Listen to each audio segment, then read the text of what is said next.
हाबाफारिखौ लानायनि गुबै उद्देश्यआ जाहैबाय जोंहा सामार भेकेशनाव 1 मान्थ माने कलेजआ जोंहा बन्द थायो दा बेखिनि समाव जोङो जितु ड्रामा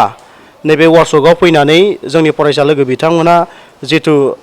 स्टेप मोनसे बा आगानसे गावनि जितु सोलोंनो गोनां माखासे खामानि जितु फिल्मफ्राव आगान होनो हानाय आरो गोबां स्क्रिप्ट राइटार बायदि बायदियाव माने आगान सुरनो गोसो जानाय फरायसाफोरखौ माने थुलुंगा होनो हानाय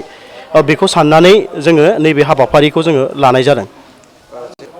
जोङो बुंनो गोनाङा 95% जोङो लानांगोन माने बेवहाय गोबां जोंनि फरायसा बिथांमोना खोब एक्टिभै आरो पजिटिभै माने गावसिनि रलखौ देखायनो हाबाय जोंनि माने गोबाङानो स्क्रिप्ट जोङो लिरनो हानाय केपासिटियाव फैबाय आरो गोबाङा जोंहा फाव खालामनो हानाय केपासिटियाव फैबाय ओंखायनो जोङो खोब बुंनो हायो जे 95%आ जोंहा पजिटिभ माने रिजाल्टखौ जोङो मोननो हादों। जोङो बे वर्कशपखौ 1 जुलाइनिफ्राय लानानै जोंहा 7 जुलाइसिम लानाय जादोंमोन दाखालि बावै जोंहा माने सानडेआव जोङो बन्द होनाय जादों बेनि थाखायनो 8 जुलाइसिम जोङो खालामनाय जादों। फोरोंगिरि हिसाबै जोंहा बाक्सानि मिस्टार अख्रां बर' आदा बिथांखौ जोङो हांख्रायदों आरो लोगो फावथाय फोरोंगिरि हिसाबै जोंहा आदा सुजु बर' बिथाङाबो बाक्सानि जों बिथांमोनखौ हास्थायनानै आरो हांख्रायनानै लाबोदों। जोङो बेखौनो बुंगोन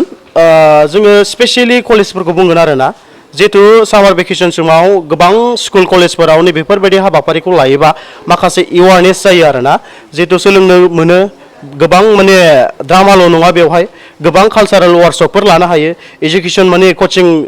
लानो हायो दा जोङो बुंगोन जिहेतु जायफोरा फिल्माव आगान होनो गोसो गोनां आरो जायफोरा माने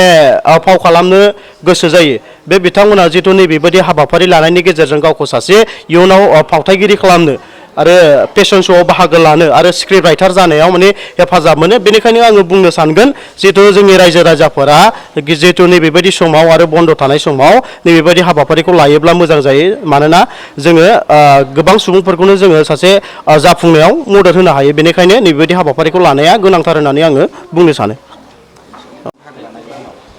जोबोद मोजां मोनदों ओरैनोबाबो जोङो माने एक्टिंफ्राव जोबोद ओंखारनो गोसो जायो स्क्रिप्ट लिरो बिरादनो खिन्थु जोंनि जे सोलोंनाय जे गावबागाव रोंगौथिया माने थोजासे जाया आरो ओमफ्राय दा नैबे जोंनि जनता कलेजावहाय नैबे वार्कशप लानाया जोंनि थाखाय बिराद मोनसे मोजांथार मोनसे हाबाफारि जादों जे जोंनि जे एसेल' लोंनानै थानायाव बे सारा फैनानै जोंनो फोरमायफैबाय जेनेबा स्क्रिप्ट मोनसेखौ मारै लिरो एक्टिंखौ मारै खालामो सारा खोब लोगो बादिनो जोंनो फोरमायनायलाय दा जोङो एसे एनै रोंनायखौ लानानै दुगा जाबाय थायोमोन सिगाङाव कलेज थांनानै जों ड्रामा देखायोमोन खिन्थु बेयाव जोंहा जायामोन आरो दा जेब्ला सारा जोंखौ फोरोंफैबाय दा जोङो माने जोंखौ बे रोंबाय होननानै लानो हायो आरोखि जोङो दा एक्टिंफोरखौबो रोंबाय ओमफ्राय बिराद गोजोननायखौ मोन्दों ओमफ्राय रोंनायखौबो मोन्दों आरो जों सारनि फोरोंनायजों खोब सारनिसिम गोजोननायखौ जासिदों आरो जों स्पेसियेलि नैबे जनता कलेजनि जे इउनियन बडि बिसोरखौ जों गोजोननायखौ जासिदों जे नैबे गरम बन्दनि समाव जोङो एसे एनै न'आव खामानि मावनायनि अनगायैबो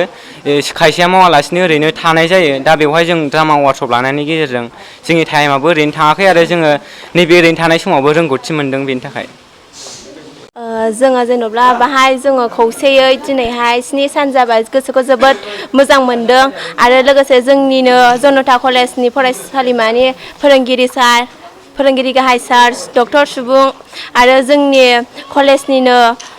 GS दादानिसिम जोबोद गोजोननाय थाबाय जों जोबोद खुसि मोनदों आरोखि माने जोङो बेबायदि दस्राफोरावसो नुयोमोन बेबायदि सोलोंनाय फोरोंनाय खिन्थु दिनैहाय जोङो जोंनिनो कलेजाव जोंनो एक्सपिरियेन्स मोननानै ओरैबायदि प्राउड फिल खालामदों गावखौनो जोंनि सिङावबो मोनसे फिसा